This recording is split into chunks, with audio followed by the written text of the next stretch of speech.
أعوذ بالله من الشيطان الرجيم بسم الله الرحمن الرحيم وقال الذي اشتراه من مصر لامرأته أكرمي مثواه عسى أن ينفعنا أو نتخذه ولدا۔ ہمارا آج کا سبق سورہ یوسف کی آیت نمبر 21 اور 22 کے اوپر مبنی ہے۔ یہ اس واقعے کا چوتھا سیکشن ہے، اور اس سیکشن کے اندر کا عنوان اگر ہم کوئی دیں تو عنوان یہ ہوگا کہ مصری زندگی کا آغاز۔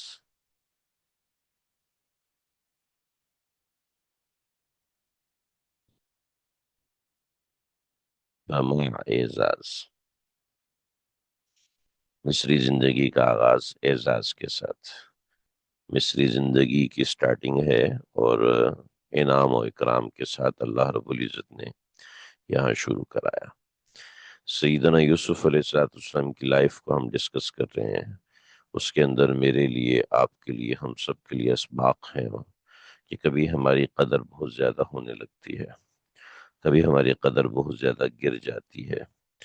تو یہ جو گرنا ہے، یہ اس بات کی بالکل علامت نہیں ہے کہ اللہ ناراض ہے، اور یہ بڑھ جانا اس بات کی بالکل علامت نہیں ہے کہ اللہ راضی ہے۔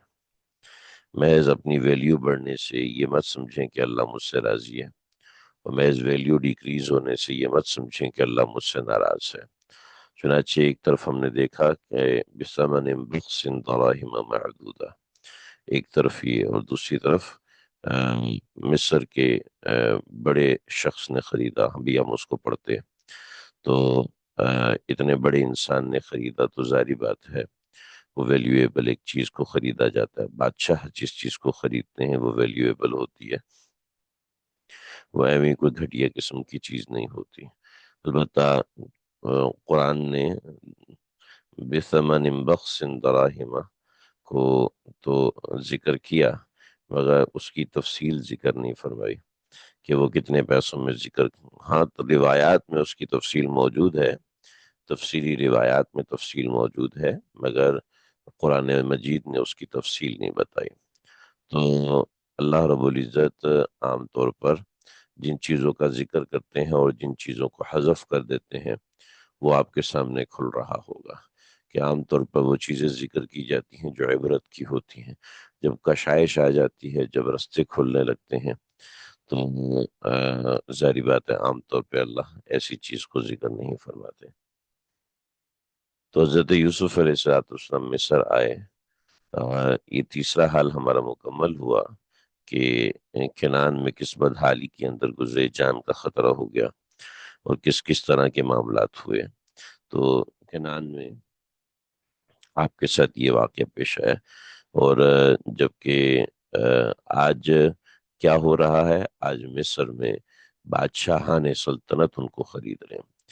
بڑی بڑی کہانیاں قصہ یوسف کے اوپر لوگوں نے لکھی ہیں، اور اس کے اندر اسرائیلیات کو بھر دیا ہے، اور بعض دفعہ اسرائیلیات میں بھی وہ روایتیں جو اسرائیلی روایات کے اندر بھی نہیں ملتی، اس میں ایسی ایسی چیزیں گھڑ کے ڈالی ہیں، ایسی ایسی چیزیں گھڑ کے ڈالی ہیں کہ جس کی کوئی حد و حساب ہی نہیں۔ ایک منٹ مجھے بتائیے گا، میری آواز میں کوئی فرق آیا یا ویسی ہی آواز ہے؟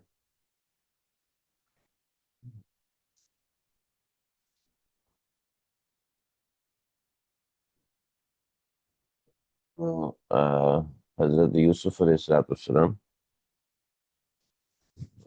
ٹھیک ہے، جزاک اللہ خیر۔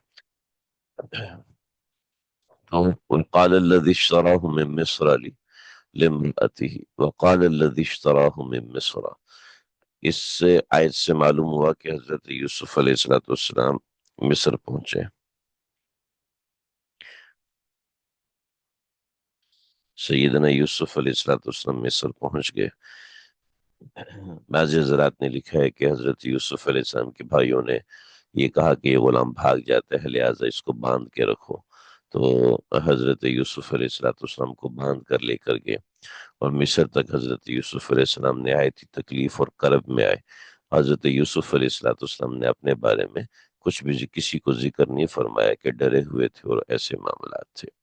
وہ سیدھی سی بات ہے کہ انبیاء علیہ السلام کا مزاج دھیما ہوتا ہے اور سیدھا ہوتا ہے، لہٰذا انبیاء علیہ السلام ایسے لوگ ہوتے ہیں جیسے آج کل ہمارے زمانے میں کچھ لوگ ایسے ہوتے ہیں جو مزاجن بالکل معصوم ہوتے ہیں، جو ان کو چھوٹی سی بات پہ ڈر جاتے ہیں، چھوٹی سی بات پہ پریشان کو، اس تیز اور ترار قسم کے لوگ نہیں ہوتے، بلکہ انتہائی شریف النفس اور سادے قسم کے مزاج کے لوگ ہوتے ہیں۔ جو لوگ ایسے ہوتے ہیں جو بڑے تیز اور ترار قسم کے لوگ ہوتے ہیں، تو ان کے لیے ایک بات واضح ہے۔ تو وقال الذی اشتراہ من مصر لامرأته، مصر پہنچ کے حضرت یوسف علیہ السلام کی اصل قدر ہوئی کہ حضرت یوسف علیہ السلام کو بیچنے کے لیے جو معاملات ہوئے وہ یہ تھے کہ جس شخص نے حضرت یوسف علیہ السلام کو اٹھایا تھا یا خریدا تھا، اس شخص کا نام تھا مالک بن، پیچھے ہم نے پڑھا مالک بن وعر، اور اس روایت میں مالک بن زعر، ٹھیک ہے، دونوں روایات ہیں، دونوں اپنی جگہ درست ہیں۔ تو مالک بن وعر ہم نے پیچھے پڑھا اور مالک بن زعر ہم لوگوں نے پیچھے پڑھا۔ اصل میں ناموں کے اندر تھوڑا سا فرق ہوتا ہے، روایات کے اندر الفاظ میں آگے پیچھے چیز ہو جاتی ہے، مگر اصل نام ہے مالک، ٹھیک ہے۔ یہ ملک میں نے لکھا ہوا ہے، اصل میں یہ چونکہ عربی سے لکھا ہے نا، تو وہ عربی میں ایسے ہے، اردو میں ایسے آتا ہے۔ تو مالک بن زعر بن قریب بن عنق بن مدعیان بن ابراہیم علیہ السلام، تو یہ شخص مالک تھا، اس شخص کا نام مالک تھا۔ حضرت یوسف علیہ السلام جب بک گئے اور عزیز مصر کے ہاں پہنچ گئے، تو پھر حضرت یوسف علیہ السلام نے مالک بن زعر کو ایک موقع پہ فرمایا کہ کہ تم مجھے مصر لے کے آئے اور میرا اکرام کیا، تو میرے بارے میں سن لو کہ میں یوسف ہوں بن یعقوب۔ حضرت یعقوب علیہ السلام مشہور تھے، وقت کے نبی تھے، بن اسحاق بن ابراہیم۔ جیسے آج ہم سنتے ہیں نا فلاں بزرگ ہے، فلاں اللہ والا ہے، اور زمانہ زمانہ گزر جاتا ہے، ہمارا ان سے کوئی واسطہ ہی نہیں پڑتا، تو ایسے ہی جب بزرگ اور نیک لوگ زندہ ہوتے ہیں، عام طور پر لوگ ان کی قدر نہیں کرتے، شیخ بنا لیتے ہیں مگر عمومی طور پہ قدر نہیں ہوتی، شیخ بنا لیتے ہیں مگر زمانہ گزر جاتا ہے، رابطہ نہیں ہوتا، اپنی اصلاح نہیں کرواتے، اور جب دنیا سے چلے جاتے ہیں تو پھر انداز ہوتا ہے، او ہو اتنا بڑا سایہ اٹھ گیا، پتہ ہی نہیں چلا ہمیں۔ تو سیدنا یعقوب علیہ السلام وقت کے پیغمبر تھے، اور ظاہری بات ہے یہ زمانے کا ایک ڈگر ہے کہ زمانہ عام طور پر زندہ لوگوں کی قدر نہیں کرتا، جب مر جاتے ہیں تو پھر ان کو قدر آتی ہے، وہ بھی ڈرامے بازی ہوتی ہے اور کچھ بھی نہیں ہوتا۔ اللہ ہمیں معاف فرمائے، اللہ معاف۔ جب بتایا کہ میں یعقوب کا بیٹا ہوں، وہ اسحاق کے بیٹے ہیں، وہ ابراہیم کے بیٹے ہیں، تو مالک قدموں میں گر پڑے کہ مجھے معاف کر دیجئے، میں نے آپ کو بھیج دیا، آپ تو پیغمبروں کی اولاد ہیں، اور پیغمبر ابن پیغمبر ہیں، نبی ابن نبی ہیں، نبی علیہ السلام نے کریم ابن کریم، ابن کریم اور ابن کریم، یعنی جس کی چار پشتیں پیغمبر ہیں۔ بھئی آج دو پشتیں عالم ہوتی ہیں تو ایک الگ ہی شان ہوتی ہے۔ میں 18 سال 20 سال پڑھنے کے بعد عام طور پر جو مسائل بتا رہا ہوتا ہوں وہ 10 20 کتابوں سے باہر نکلے ہوئے ہوتے ہیں، اور میرے بچوں کو گاڑی میں چلتے ہوئے وہ سب چیزیں ایویں ہی پتہ چل جاتی ہیں، بغیر کسی محنت کے، بغیر کسی کوشش کے، بغیر کسی لیت و لعل کے، ان کو وہ سب چیزیں پتہ چل جاتی ہیں، جبکہ مجھے پتہ ہے کہ اس کے پیچھے برسوں کی محنت ہے، اور اگر مجھے میرے والد کے ذریعے سے یہ چیزیں پتہ چلی ہوتی تو ظاہری بات ہے میرا پڑھائی کا لیول اس کے آگے سے شروع ہوتا، یعنی جس لمٹ پہ میں ہوں اس لمٹ سے آگے سے شروع ہوتا، میں تو زیرو سے شروع ہوا، تو آپ خود سمجھ سکتے ہیں کہ ایک عالم کی اولاد، ایک مفتی کی اولاد، اس کے سامنے ایک عالم فاضل آدمی کچھ بھی نہیں ہوتا، اس کی حیثیت کچھ نہیں ہوتی، کہ عالم فاضل ابھی اس رستے میں ہوتا ہے، اور یہ ایک عالم کی اولاد اس سے بھی کئی گنا آگے سے سٹارٹ لیتی ہے، تو پیغمبر کی اولاد کی کیا شان ہوگی؟ یہ میں علمی اسباب کی بات کروں، تقوی الہیت کی بات نہیں کر رہا، جو علم کے اسباب ہیں میں ان کی بات کر رہا ہوں۔ اب میرا بیٹا ہے محمد تقی، میرے پاس تقریباً یہاں پر 10,000 سے زیادہ کتابیں رکھی ہوئی ہیں، اور میں نیچے ہوتا ہوں تو میں اس کو کہتا ہوں ہاں بیٹا فلاں کتاب لے کے آ جاؤ۔ اب کل کی بات ہے کہ میں نے کہا فلاں کتاب لے کے آ جاؤ، تو مجھے پتہ ہی نہیں چلا کہ وہ لے کے آ گیا۔ میں نے کہا اتنی جلدی؟ اس نے کہا سامنے ہی تو رکھی ہوئی تھی، اور مجھے اس عمر میں پتہ ہی نہیں تھا کہ مدرسے میں کتابیں بھی ہوتی ہیں، مجھے پتہ ہی نہیں تھا کہ قرآن کی کوئی تفسیر بھی ہوتی ہے، اور اس کو کم از کم بھی ابھی 20 سے 25 تفاسیر کے نام یاد ہیں، اور تھوڑا بہت کبھی کبھی نکال کے بیٹھ کے پڑھ بھی لیتا ہے۔ تو میں علمی باتوں کے معاملے سے کہہ رہا ہوں، تقوی للہ یہ تو خود اپنے اندر بندہ محتاج ہوتا ہے، دوسروں کی بات نہیں کر سکتا۔ تو یہ تو علم کی بات ہے، پیغمبر کی اولاد کی کیا شان ہو؟ اللہ اکبر! عالم کو تو پتہ نہیں اللہ نے چنا بھی ہے کہ نہیں چنا، اللہ نہ کرے کہ منافق ہوا اندر سے، ڈر ہی لگتا ہے، اور ڈر نہ لگے تو اور مصیبت ہے، ڈر لگے تو اور مصیبت ہے، لیکن پیغمبر تو اللہ کا چنا ہوا ہوتا ہے نا۔ عالم کو تو پتہ ہی نہیں کہ مجھے اللہ نے چنا بھی ہے کہ نہیں، اور پتہ نہیں میں عالم ہوں بھی کہ نہیں، طالب علموں کی فہرست میں بھی آتا ہوں کہ نہیں آتا۔ ہر وقت 2 نمبری 4 نمبری چلتی رہتی ہے، یا پتہ نہیں اللہ نے کچھ قبول بھی کیا ہے، جبکہ پیغمبر تو پیغمبر ہوتا ہے۔ اللہ اکبر! تو جو ان کی شان دیکھی، اللہ اکبر، تو کہنے لگے آپ میرے لیے دعا کریں۔ تو حضرت یوسف نے ان کے لیے برکت کی دعا کی، تو اللہ رب العزت نے ان کو 24 اولادیں عطا فرمائی۔ اللہ اکبر کبیرہ۔ اچھا جی، تو یہ مالک بن زعر بن قریب بن عنق بن مدعیان بن ابراہیم تھے۔ اور وقال الذی اشتراہ، جس شخص نے خریدا، اس کا نام تھا قطفیر، یا بعض حضرات نے لکھا اطفیر۔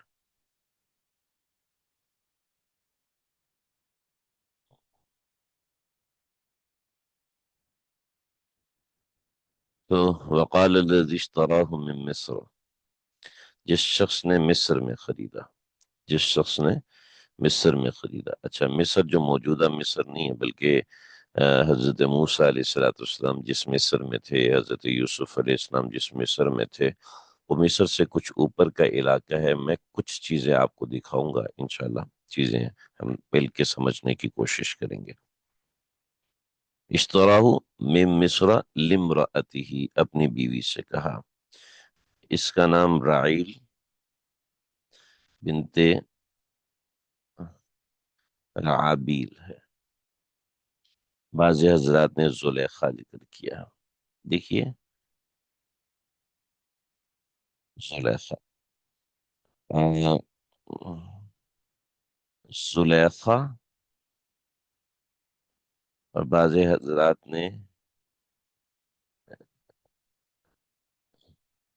زلیخا لکھا، ٹھیک ہے، اور بعض حضرات نے زلیخا لکھا، یہ اس طریقے سے لکھا۔ تو رعیل بنت رعابیل، یہ لمراتی ہی اس کی بیوی، اس کو کیا کہا میں بھی بتاتا ہوں۔ تو یہ 3 لوگ ہیں، تو ان کا نام آپ ذہن میں رکھیے، نام یاد رکھنا ضروری نہیں ہے، لیکن نام ذہن میں ہو تو انسان اپنے آپ کو کنیکٹ کر پاتا ہے، اس سے جڑ پاتا ہے۔ میرے پاس ایک خاتون کا میسج آیا کہ عزیز مصر کی جو بیوی تھی اس کا نام زلیخا نہیں تھا، کسی بھی حدیث کسی بھی روایت میں اس کا نام زلیخا نہیں آتا، لہٰذا یہ ایک عورت پر تہمت باندھی جاتی ہے، اور یہ ایک عورت کو بدنام کیا جاتا ہے کہ اس نے ایسا ایسا کیا، حالانکہ کسی حدیث میں اس کا نام نہیں آتا۔ یہ پوسٹ بڑی گردش کرتی ہے، اور جن لوگوں کی طرف سے پوسٹ آتی ہے میں جانتا ہوں وہ کون لوگ ہیں۔ وہ کس نظریے کے تحت یہ پوسٹیں بھیجتے ہیں، ہم اس نظریے کے اوپر نہیں چل رہے، نہ ہمیں اتنا فرصت ہے کہ ہم ان نظریات کے پیچھے جائیں، ہم صرف قرآن سیکھنے سکھانے والے لوگ ہیں۔ مگر یہ چیز چونکہ قرآن سے ریلیٹڈ ہے تو موٹی بات میں ذکر کر دوں۔ پہلی بات یہ ہے کہ اگر اس عورت کا نام زلیخا تھا، ٹھیک ہے، تو اس میں بدنامی والی کیا بات ہے؟ کیا بات ہے بدنامی والی؟ بھی اپنا سسٹم چیک کریں، میرے پاس آواز سیم ٹون پر ہے، اور ایک ہی ٹون پر میرے پاس سے آواز جا رہی ہے، میرے پاس اپ اینڈ ڈاؤن نہیں ہو رہا۔ جب آواز کم کی میں نے مائک سائڈ پہ کیا تھا تو اس وقت میں نے پوچھا تھا تاکہ پتہ چل جائے کہ مجھے میری موومنٹ سے کتنا فرق پڑ رہا ہے، تو میں مائک سٹل ایک جگہ پہ رکھ کے کام کر رہا ہوں، تو آپ اپنے پاس سے چیک کریں، اگر دوسروں کو بھی پرابلم ہے تو بتائیں، میں پھر مائک چینج کر کے دیکھتا ہوں۔ اچھا جی، تو آ، اگر کسی کا نام زلیخا ہے اور اس کے تو بدنامی کا کیا مسئلہ ہے؟ اس کے کیا مسئلہ ہے؟ آپ 8 مارچ کی عورتوں کی طرح کسی بھی طریقے سے عورتوں کو گھسیٹنے، ہر میدان کے اندر جھگڑے کرنے کے لیے، مرد کا مد مقابل بنانے کے لیے، عورت مرد کا مد مقابل کہاں سے آ گئی؟ عورت مرد کا مد مقابل کب بن گئی؟ 8 مارچ کے بعد بنی، اس سے پہلے عورت کبھی بھی مرد کا مد مقابل نہیں تھی، نہ پہلے تھی، نہ آج تک ہوئی ہے۔ اللہ نے، اگر عورت عورت نہ ہوتی تو آپ یقین کیجئے یہ دنیا کا نظام چلنا ممکن نہیں تھا اسباب کے اندر۔ عورت کا اگر یہ مزاج نہ ہوتا تو دنیا میں مرد کا کچھ نہیں بن سکتا تھا۔ عورت مرد کا سہارا ہوتی ہے، یعنی مرد ایک لنگڑی مخلوق ہے، اگر وہ چل سکتا ہے تو عورت کے سہارے چل سکتا ہے، ورنہ مرد کا چلنا ممکن نہیں ہے دنیا کے اندر۔ آپ کو حیرت ہوگی، میں نے جتنے اکابر کی زندگی پڑھی، جتنے اکابر کی زندگی پڑھی ہے، تقریباً جتنے اکابر تھے ان کے جو گمنام مددگار تھے عام طور پہ خواتین تھیں۔ گمنام مددگار، پیسوں کے ذریعے سے مدد کرنا، مشوروں کے ذریعے سے مدد کرنا، اپنی اولاد کو بھیج دینا، ہر معاملے اکثر و بیشتر یہ دیکھا گیا۔ اللہ اکبر۔ تو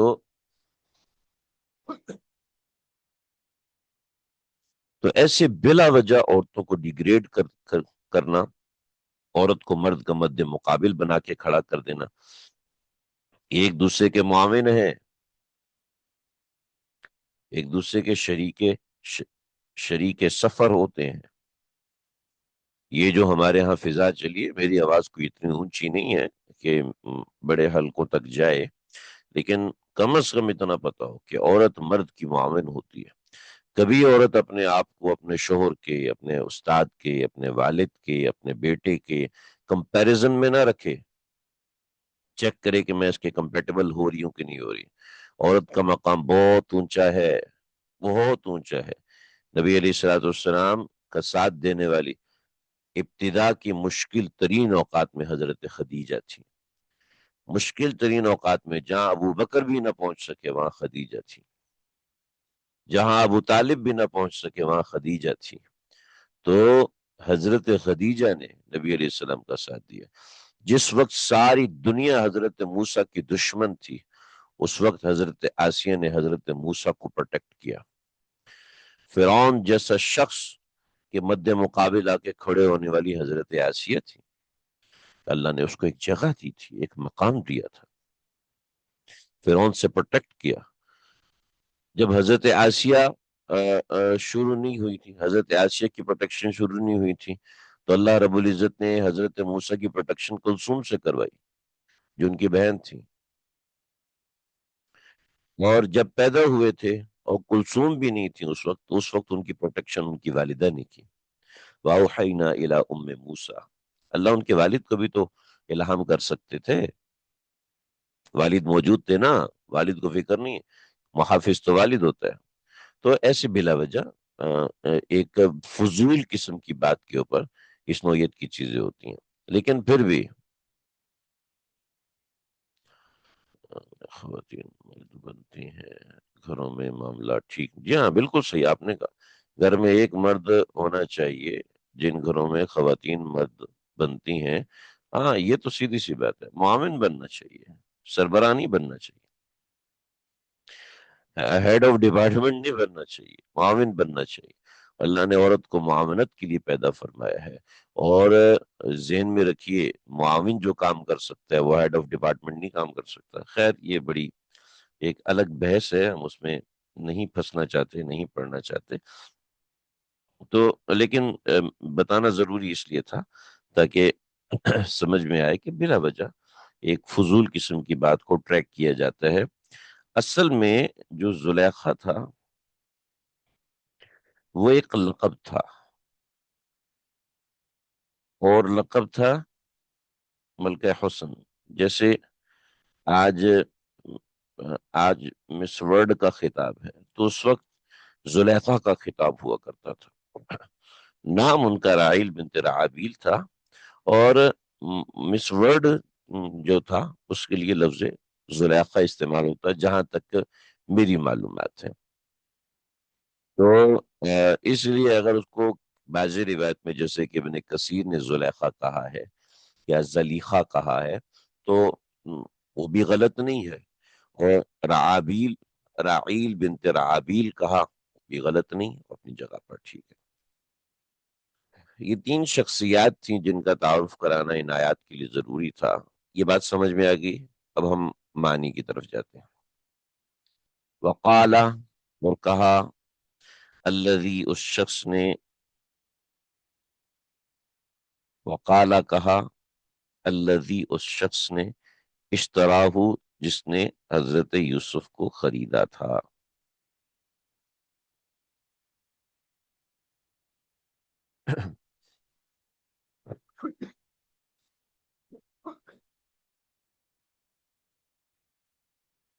اشترا،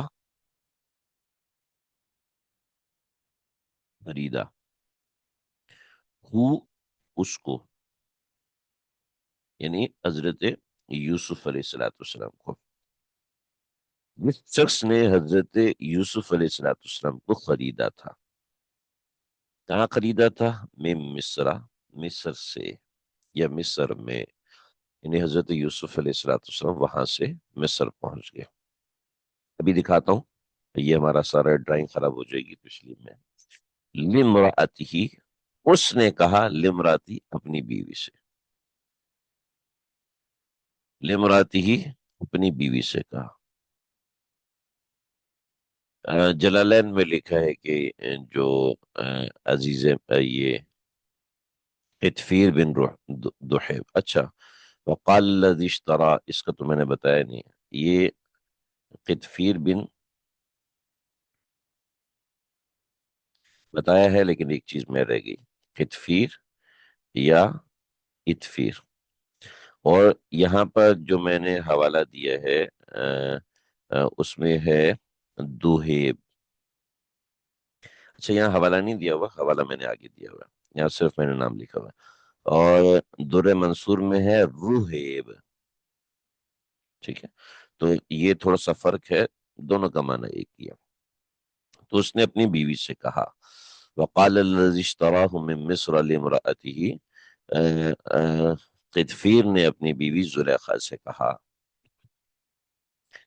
یہ لمبی سی عبارت کا ترجمہ آ گیا آپ کو، ترجمہ مختصر سا ہے، مگر یہاں جو بات ہے پوری ایک تاریخ کو دو لفظوں میں ذکر کر دیا کہ مصر پہنچنے کے حوالے سے، پھر خریداری کے حوالے سے، وہ سارا قصہ ذکر نہیں کیا، مگر اتنی سی بات ان کے اتنے سے جملے کے اندر، اس سارے قصے کے اندر بات آ گئی.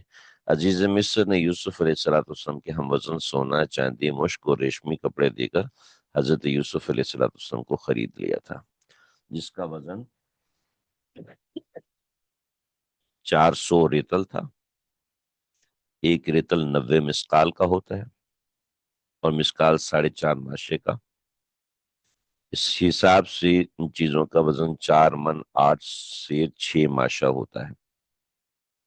یہ میں نے زیادہ حساب نہیں کیا، البتہ چیٹ جی بی ٹی سے میں نے اس کا وزن نکلوایا، تو چیٹ جی بی ٹی کے حساب سے پاکستانی کے 1 ارب اور 79 کروڑ روپیہ سے لے کے 2 ارب 13 کروڑ روپیہ بنتا ہے،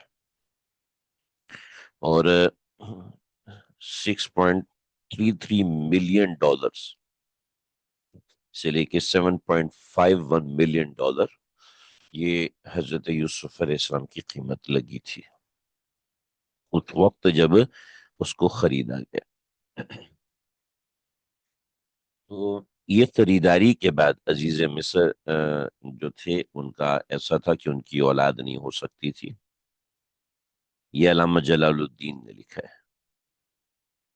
جلال الدین نے لکھا ہے کہ ان کی اولاد نہیں ہو سکتی تھی، اور لہٰذا انہوں نے یہ کہا کہ کریمی مسوا کہ اس کو اچھا ٹھکانہ دو، عسیٰ ان ینفعنا او ہم اس کو بیٹا بنائیں گے، یعنی ان کی اولاد نہیں ہوگی تو انہوں نے کہا کہ ہم ان کو گود لے لیں گے، یہ ہمارا بیٹا ہوگا، ہمارے پاس بطور غلام نہیں رہے گا۔ اب اس لفظ کو سمجھ لیجئے، اکریمی مسوا، اکریمی مسوا مسوا کہتے ہیں جائے پناہ دینا، پناہ کی جگہ دینا، مسوا کہتے ہیں ٹھکانہ دینا، ٹھکانہ دینا۔ اريد الى المثوى، اريد الى المثوى، میں اپنے ٹھکانے کی طرف جا رہا ہوں، I want to go home۔ تو عربی میں کہتے ہیں اريد ان اذهب الى البيت، میں اپنے گھر جانا چاہ رہا ہوں۔ اور اگر فصیح کلام میں دیکھیں تو فصیح کلام میں ہوگا اريد ان اذهب الى مثواي، کہ میں اپنے ٹھکانے پہ جانا چاہتا ہوں، اپنی منزل پہ جانا چاہتا ہوں، اپنے مقام پہ جانا چاہتا ہوں۔ تو مسوا ٹھکانے کو کہتے ہیں۔ اچھا، جو اپنا گھر ہے اس کو تو بیت کہتے ہیں، لیکن اگر کسی دوسرے کو اپنا گھر رہنے کو دے دیا جائے پکا پکا ہمیشہ ہمیشہ کے لیے، تو اس کو مسوا کہتے ہیں، یعنی یہ میرا اپنا نہیں ہے، مجھے کسی نے دیا ہوا ہے۔ تو مسوا عام زبان میں عاریت ہے کہ وہ وقتی طور پر دیا ہوتا ہے، عاریت وقتی طور پہ دیا ہوتا ہے، اور مستقل جو دیا ہوتا ہے اس کو مسوا کہتے ہیں۔ اکریمی مسوا، اکریمی مطلب ہے رسپیکٹ فلی، اس کو رسپیکٹ فلی جو معنی ہے وہ تھوڑا کمزور ہے۔ کریمی کے اندر جو ہے وہ ادب بھی ہے، احترام بھی ہے، اور بہت ساری دوسری چیزیں بھی ہیں۔ تو اکریمی مثواہ، اس کو پوری عزت آبرو کے ساتھ رکھو،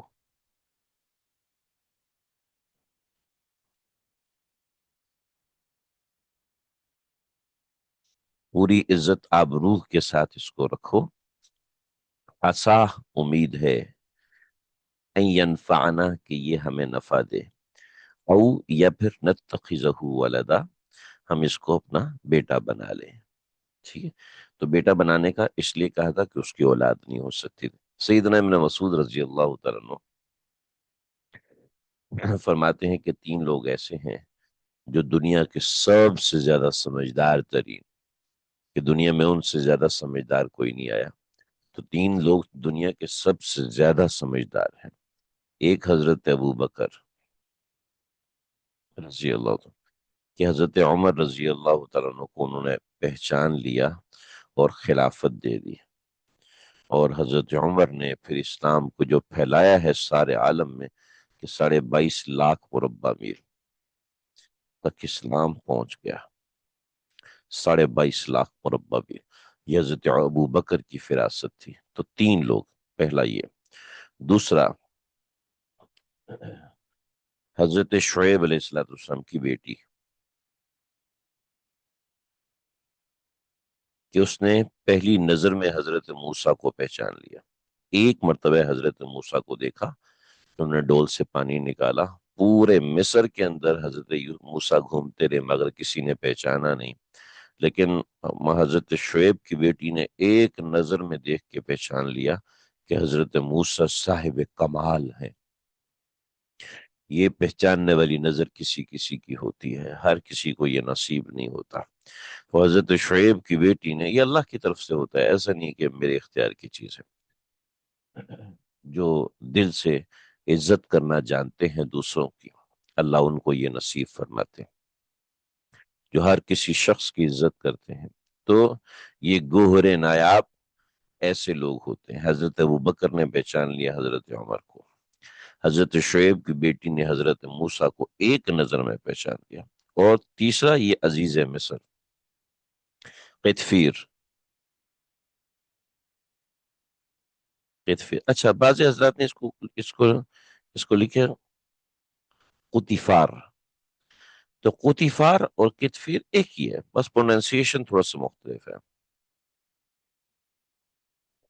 قطیفار یا قطفیر، بر وزن وزن بھی اس کا لکھا ہوا تھا، چلے یعنی جس لفظ کے وزن کے اوپر یہ لفظ ہوتا ہے تو اس حساب سے یہ لفظ قطفیر ہے یا اتفیر ہے، تو قطیفار بھی صحیح ہے، قطفیر بھی صحیح ہے۔ تو یہ عزیز مصر قطفیر جو کہ وزیر خزانہ تھا، مصر کا وزیر خزانہ تھا، اور اس نے حضرت یوسف علیہ السلام کو خریدا اور اتنے پیسوں کے عوض میں خریدا۔ تو عسیٰ ان ینفعنا او نتخذہ ولدا، ہم امید ہے کہ ہم اس سے ینفعنا، یہ ہم کو نفع دے، او نتخذہ ولدا، یا ہم اس کو اپنا بیٹا بنا لیں۔ چنانچہ آگے اللہ رب العزت نے دیکھیں خوبیوں پہ کون سا ثواب ہوتا ہے؟ ایک آدمی اچھا آدمی ہے تو اچھا آدمی ہونے کا ثواب ملتا رہے گا اس کو، ایسا نہیں ہوتا۔ آ، یہ تو کوالٹیز ہیں، اور زندگی کے ہال مارکس ہوتے ہیں جو ہر انسان کو الگ ملے ہوتے ہیں، کسی کو کوئی خوبی ملی ہوتی، کسی کو کوئی خوبی ملی ہوتی، اس خوبی کا لوگوں کی پہچان کی نعمت اللہ کن کو دیتا ہے؟ جو لوگوں کو عزت اور قدر کی نگاہ سے دیکھتے ہیں اللہ ان کو دیتے ہیں، جو لوگوں کو جج کرنا شروع کر دیتے ہیں، جو لوگوں کو جج کرنا شروع کر دیتے ہیں، اللہ ان کو نہیں ایسی چیز نہیں دیتے۔ میں سیاسیات میں نہیں پڑھتا، اور میں ان چیزوں میں نہیں پڑھتا، مگر میں عام طور پہ ہر آدمی کو کسی چیز سے تکلیف ہوتی ہے، پریشانی ہوتی ہے، تو اس کو بہت سی چیزیں کلیئر ہوتی ہیں۔ تو ایک شخص تھا، مجھے کسی نے بتایا یہ کرپٹ آدمی ہے، یہ وہ ہے، میرے دل میں اس کا پرسپشن جو تھا وہ بہت برا تھا، ایک برا تاثر تھا میرے دل میں اس کا، اس کے بارے میں۔ تو میں نے ایک بڑے آدمی کو دیکھا، ان سے جب اس بندے کے بارے میں سوال کیا گیا، اس ایک آدمی کے بارے میں سوال کیا گیا، تو انہوں نے اس کی ایک اچھائی بیان کی، تو مجھے بڑی پریشانی ہوئی کہ میں اس بندے کی برائی کے بارے میں ہی سوچتا ہوں، کہ میرا پرسپشن لوگوں کے بارے میں، جو فرسٹ پرسپشن ہوتا ہے کہ آپ کسی بندے کو سوچیں تو آپ کی ذہن میں اس کی ایک شخصیت آتی ہے، تو اس کو پرسپشن کہتے ہیں۔ تو میرا پرسپشن لوگوں کے بارے میں نیگیٹو ہے، یہ نہیں ہونا چاہیے۔ ہر ایک کے بارے میں پازیٹیو سوچیں، ہر ایک کے بارے میں اچھا سوچیں۔ جب انسان ہر ایک کے بارے میں اچھا سوچتے ہیں تو پھر اس کو ان کی خوبیاں نظر آتی ہیں۔ اگر آدمی کسی کے بارے میں اچھا سوچتا ہے، کسی کے بارے میں منفی سوچتا ہے، تو پھر اس کو بعض دفعہ خوبیاں نظر آتی ہیں، بعض دفعہ خامیاں نظر آتی ہیں۔ تو خوبیاں دیکھیں، خامیاں نہ دیکھا کریں۔ جو یہ کہتے ہیں ہم مجبور ہو جاتے ہیں، ایسا کرتے ہیں ویسا کرتے ہیں، تو اس کا مطلب ہے ان کو خوبیاں دیکھنا آتا ہی نہیں ہے، ان کو آتا ہی خامیاں۔ جی میرے شوہر نے ایسا کر دیا، ویسا میرے ہمسائے نے ایسا کر دیا، فلاں بندے نے میرے ساتھ ایسا کر دیا۔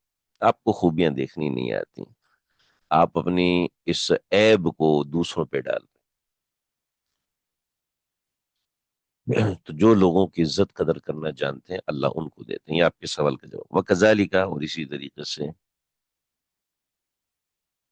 وَكَذَلِكَ، اور اسی طریقے سے، مَكَّنَّا، ہم نے مکان دیا، اچھا ٹھکانہ دیا، اچھی جگہ دی، مکنہ ہم نے ٹھکانہ دیا، مکن مکان دینا، نہ ہم نے، مکنہ ہم نے ٹھکانہ دیا، سمجھ میں آ رہی ہے جی؟ ہم نے مکان دیا، ہم نے جگہ دی، ہم نے دی، خود اپنا کمال نہیں ہے، ہم نے دی، لہذا ذہن میں رکھو، تمہیں بھی ہم ہی دیں گے، جو خدا یوسف کا ہے وہی خدا تمہارا ہے۔ تو مکنہ لیوسف فی الارض، یوسف علیہ السلام کو فی الارض زمین میں، وَكَذَلِكَ مَكَّنَّا لِيُوسُفَ فِي الْأَرْضِ، ایسی ہم نے ٹھکانہ دیا، جگہ دی یوسف علیہ السلام کو زمین میں، وَلِنُعَلِّمَهُ، تاکہ ہم اس کو سکھا سکیں، من تأویل الاحادیث، من تعویل الاحادیث، باتوں کی تعویل،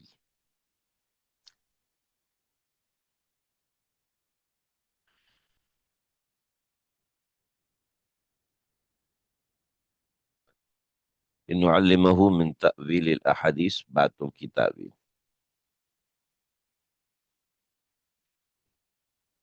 تعویل، تعبیر، ٹھیک ہے؟ چنانچہ ذہن میں رکھیے کہ کچھ بھی سیکھنے کے لیے ماحول سب سے اہم چیز ہوتا ہے۔ اگر آپ ماحول نہیں بنائیں گے تو آپ وہ چیز سیکھ نہیں سکیں گے۔ آپ ماحول بنانا بہت زیادہ ضروری ہے۔ دیکھیں کہاں سے حضرت یوسف علیہ السلام کو کہاں پر پہنچایا، لِنُعَلِّمَهُ مِن تَأْوِيلِ الْأَحَادِيث، تاکہ ان کو تعویل حدیث یعنی باتوں کو کی تعبیر کا علم، باتوں کی تعبیر کا علم، باتوں کی تعبیر کا علم، اور باتوں سے مراد خواب کی تعبیر کا علم، خواب کی تعبیر کا علم، باتوں کی تعویل کا علم ہم ان کو عطا فرمائے۔ تو تعویل الاحادیث یعنی تعویل الحدیث کا یہ لفظی معنی ہو گیا سوالوں کے جواب، سوالوں کے جوابات کا علم۔ کیا مطلب ہوا؟ بنیادی چیز ہے علم، لنعلمہ، تاکہ ہم ان کو علم سکھائیں، ہم ان کو باتوں کی تعبیر کا علم سکھائیں، سوالوں کے جوابات کا علم سکھائیں، خوابوں کی تعبیر کا علم سکھائیں، ٹھیک ہے جی؟ آپ علم تفسیر پڑھ رہے ہیں، ٹھیک ہے؟ جب آپ قرآن مجید پڑھ رہے ہیں تو اس کے لیے آپ ضمن میں عربی بھی سمجھ رہے ہیں، ہے نا جی؟ سبق سننا بھی سمجھ رہے ہیں، ادب اور آداب بھی سمجھ رہے ہیں، ٹھیک ہے؟ اور تاریخ بھی سمجھ رہے ہیں، جغرافیہ بھی سمجھ رہے ہیں، سمجھ رہے ہیں کہ نہیں سمجھ رہے ہیں؟ ٹھیک ہے؟ یعنی ہم قرآن مجید پڑھ رہے ہیں مگر اس سبق، اس میں ہم باقاعدہ ایک سبق سمجھ رہے ہیں، لیکچر سن رہے ہیں، آداب سیکھ رہے ہیں، تاریخ پڑھ رہے ہیں، جغرافیہ پڑھ رہے ہیں، احادیث پڑھ رہے ہیں، اقوال پڑھ رہے ہیں، حدیث بھی پڑھ رہے ہیں، اقوال بھی پڑھ رہے ہیں، ٹھیک ہے؟ اور تعبیر کی نفسیات بھی پڑھ رہے ہیں، حالانکہ کہنے کو ہی ہمارا ترجمہ ہے، مگر اس کے تحت ہم اتنی ساری چیزیں پڑھ رہے ہیں، اتنی ساری چیزیں پڑھ رہے ہیں، کہیں عربی گرامر ہے، کہیں تعبیر کی چیزیں ہیں، تو یہ سب چیزیں ہم پڑھ رہے ہیں، ٹھیک ہے؟ تو تعویل حدیث کے اندر بہت ساری چیزیں آتی ہیں، تو ہر علم دوسرے علم سے کنیکٹ ہوتا ہے، ہر علم دوسرے علم سے جڑا ہوا ہوتا ہے۔ واللہ غالب علی امرہ ولکن اکثر الناس لا یعلمون، اللہ اپنے حکم پر، اللہ اپنے معاملے پر غالب ہے، واللہ غالب، اللہ غالب ہے، علی امرہ، اپنے معاملات کے اندر، ولکن اکثر الناس لا یعلم، ولکن اکثر الناس، لیکن اکثر لوگ نہیں جانتے، اکثر لوگ نہیں جانتے، یعنی ان کی نظر صرف اسباب پہ ہوتی ہے، اللہ کی ذات کے اوپر ان کی نظر نہیں ہوتی ہے۔ وَلِنُعَلِّمَهُ مِن تَأْوِيلِ الْأَحَادِيث کے تحت میں کچھ چیزیں انشاءاللہ ذکر کروں گا۔ اب یہاں پر حضرت یوسف علیہ الصلوۃ والسلام کے کئی سال گزرے۔ وَلَمَّا بَلَغَ أَشُدَّهُ وَلَمَّا بَلَغَ أَشُدَّهُ، اور جب، اچھا جی، وَلِنُعَلِّمَهُ مِن تَأْوِيلِ الْأَحَادِيث، یہ نعمت باطنی ہے، ٹھیک ہے۔ مکنہ لیوسفہ، یہ نعمت ظاہری ہے، ٹھیک ہے۔ تو یہ دو چیزیں آپ ذہن میں رکھیے گا۔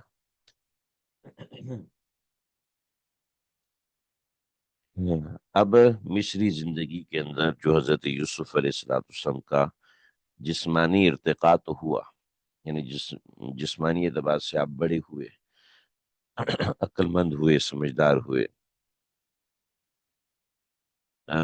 لیکن لیکن اس کے ساتھ روحانی ارتقاء جو ہوا، یعنی روحانی طور پہ حضرت یوسف علیہ السلام کی جو ترقی ہوئی، اس کا ذکر اس آیت میں آ رہا ہے کہ وَلَمَّا بَلَغَ أَشُدَّهُ، جب پہنچے یوسف علیہ السلام اپنی جوانی کو۔ ہم نے تو پڑھا تھا کہ 17 سال ان کی عمر ہے، 18 سال ان کی عمر ہے، تو پھر جوانی کیسے ہو؟ تو پہلے سے جوان تھے۔ مطلب اشدہ کا مطلب ہے کمال جوانی، اور کمال جوانی عام طور پہ 25 سال جو تیز قسم کا آدمی ہوتا ہے، 30 سال جو کہ تھوڑا سا سیدھا سادہ آدمی ہوتا ہے، اور 35 سال جو کہ بہت سادہ قسم کے لوگ ہوتے ہیں۔ یہ مراد ہے۔ حضرت یوسف علیہ السلام کے بارے میں مختلف عمریں ذکر کی گئی ہیں۔ تو فلما بلغ اشدہ آتیناہ حکم و علما، ہم نے ان کو حکم عطا فرمایا، یعنی ہم نے ان کو حکمت عطا فرمائی، مطلب نبوت عطا فرمائی، وہ علما، اور علم شریعت عطا فرمایا۔ تھوڑا سا سمجھیے گا، آپ لوگ تھک تو نہیں گئے، بور تو نہیں ہو رہے بھائی؟ جلدی سے مجھے بتائیے، جلدی سے بتائیے گا۔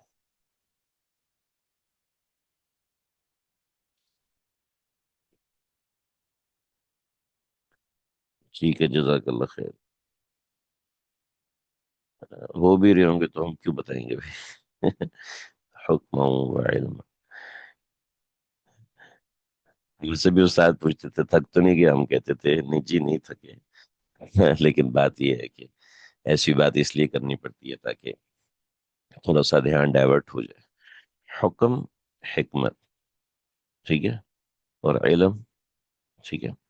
حکمت سے مراد ہے نبوت، ٹھیک ہے، اور علم سے مراد ہے رسالت، کیونکہ علم شریعت، جو رسول ہوتا ہے، نبی اور رسول میں فرق ہے۔ نبی دوسرے پیغمبر کی شریعت کو کی تعلیم کرتا ہے، جیسے علماء،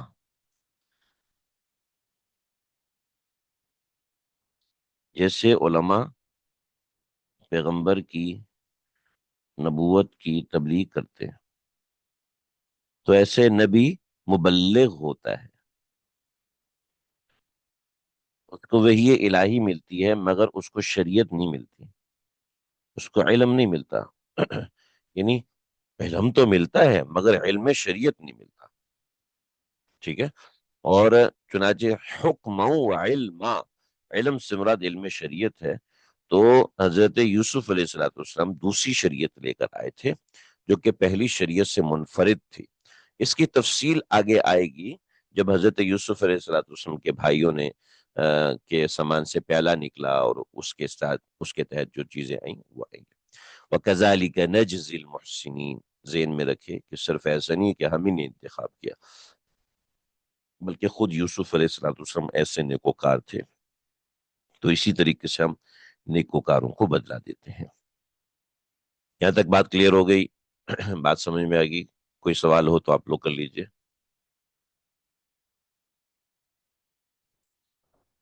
اچھا، address is V Y not I,